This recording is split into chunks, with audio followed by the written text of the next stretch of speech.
So, good afternoon, everyone. I want to thank you for coming here to the Cathedral of the Blessed Sacrament. I wanted to take an opportunity to share with you some new developments here in our diocesan church with regard to the concerns over the coronavirus. For a number of weeks, we here in this diocese have had flu season guidelines in place, and that included not offering the precious blood and asking the faithful to not shake hands during the sign of peace. We are now taking that much further today. Within the past hour, Bishop Barczak has gotten off of a conference call with other bishops in Pennsylvania, and we are announcing the following directives effective immediately. Bishop Barczak has dispensed all Catholics in the diocese from the obligation of participating in Sunday Mass. Now, I want to make it clear that normal Sunday Masses will go on as usual. However, it is not an obligation for the faithful to attend Mass. So that has been dispensed, and I would remind people that in the absence of attending Mass, if that's the decision they choose, there is a Mass available to them on television from our diocese every Sunday at 11 o'clock from St. John Gilbert Cathedral in Johnstown, and that is on WTAJ ABC 23 TV. The Mass is rebroadcast on the Atlantic Broadband cable channel 9 at 9 p.m. every Sunday night, and we will also make the Mass available on our diocesan Facebook page. Further directives. Reception of Holy Communion on the tongue is strongly discouraged. It will not be denied, but we encourage the faithful to please receive communion in their hand. Also, all clergy and extraordinary ministers of Holy Communion must cleanse their hands before and after the distribution of Holy Communion with hot water and soap, hand sanitizer, and disposable paper towels. One other immediate directive: holy water fonts in churches will be emptied immediately and will not be refilled. Now, as I said, all of this is in addition to the flu season directives that were already in place in our diocese. Again, I want to emphasize that the normal Sunday Mass schedule, the normal Holy Day Mass schedule will continue, but the obligation for all Catholics to attend Mass is removed until further notice. In addition, the bishop is asking that all non-essential liturgical and social events also be canceled or postponed. One example of a calendar change this Sunday was our scheduled Junior High Youth Day in our diocese. That would have brought together at least 250 junior high students from around the diocese. That event has been canceled. Now, another major concern, obviously, is with our Catholic schools. Our Catholic schools have been instructed to follow any directives set forth by the local school district in which they are located. One example: Our Lady of Victory Catholic School in State College and St. Joseph's Catholic Academy in Boalsburg. They are currently on spring break this week, but classes will not be held next week, and that is mirroring the schedule of the State College Area School District. We also want to emphasize that our Diocesan Education Office is mandating a 14-day quarantine for any student or educator or staff member who might have just gotten off of an airplane or may have any other health risk that he or she may pose. So again, that is a mandate from our Diocesan Education Office, and we want to emphasize that if any other special circumstances arise with regard to our Catholic schools, appropriate action will be taken immediately, and that includes the notification of parents or guardians immediately. Within our parishes every Sunday are religious education classes. Those classes too are to follow any directives from the local school district in which they are in. Furthermore, the bishop is also asking all parishes and schools to make sure that they are very vigilant in cleaning all gathering spaces, all worship areas, classrooms, etc. Obviously, they should be taking thorough measures to clean anytime, but he is asking them to step that up effective immediately. These directives have just come about within the past hour. We are communicating them to our parishes as we speak. Before I left the office, I did notify them, and then when I go back, I will take further steps in concert with the bishop to inform specifically our priests and our parishes of very specific measures that we expect them to take to ensure that these guidelines happen. I also want to point out that throughout this process, we have been in contact with public health officials. We will continue to do so, and obviously, as events change and developments warrant, we will make any appropriate adjustments. As I've been saying all along with this coronavirus scare, please, we urge everyone to use common sense and to take any necessary precautions. If you have any questions, I'm happy to entertain them. Is there a scenario you envision in which you would stop holding masses? At this point, no. I believe that masses will always be celebrated, but certainly the faithful will have to use good judgment as to whether or not they choose to attend. As I said, right now, masses will go on as usual, but there is no obligation. Certainly, those who are 60 and older should seriously consider whether or not they want to come to Mass.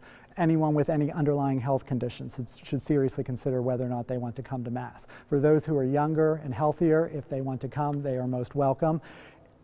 It is my expectation at this point that Masses will continue to be celebrated, but obviously if things change, we'll have to look at that.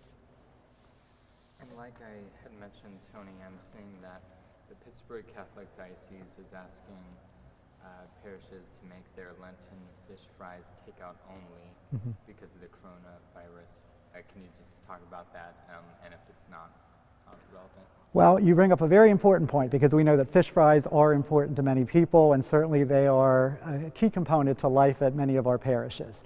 At this point, based on what I have reported to you this afternoon, the bishop is asking that any non-essential liturgical or social function not happen, and that would certainly include fish fries.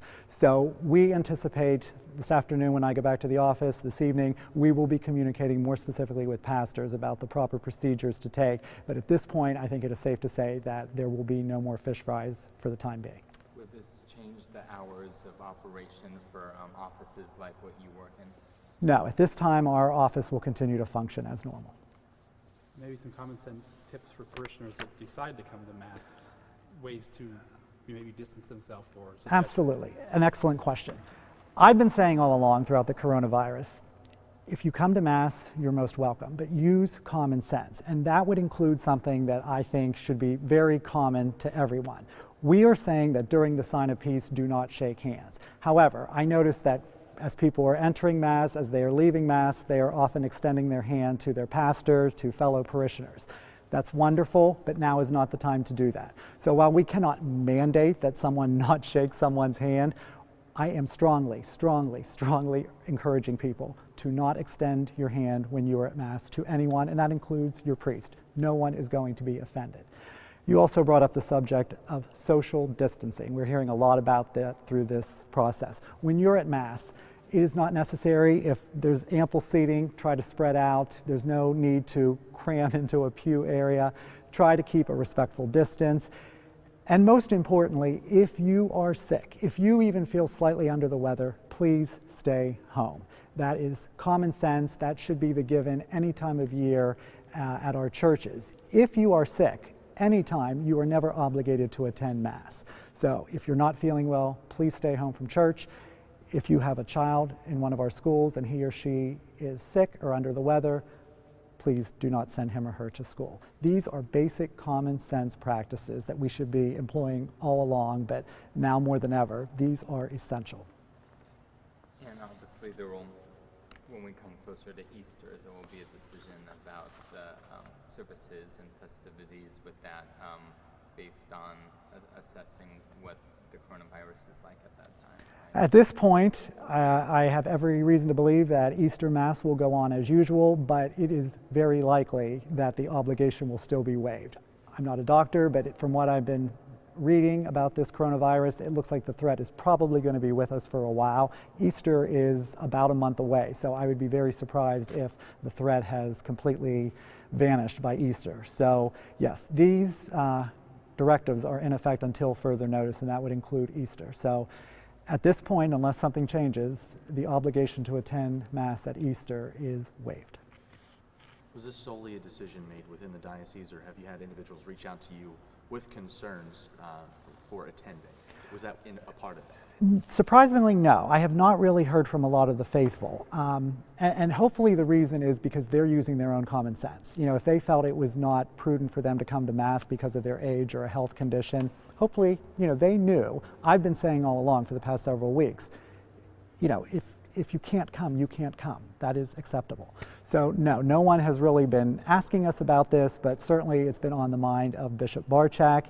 He and I have been discussing this now for several days, and really now all the bishops of Pennsylvania are thinking of this. So as I said earlier, they all had a conference call just a very short time ago, and they all agreed on at least the majority of these directives. Now, a lot of these directives are exclusive to us, but the obligation to waive the Mass attendance, or excuse me, waiving the obligation to attend Mass, that was, I believe, a joint decision on the part of all Pennsylvania bishops.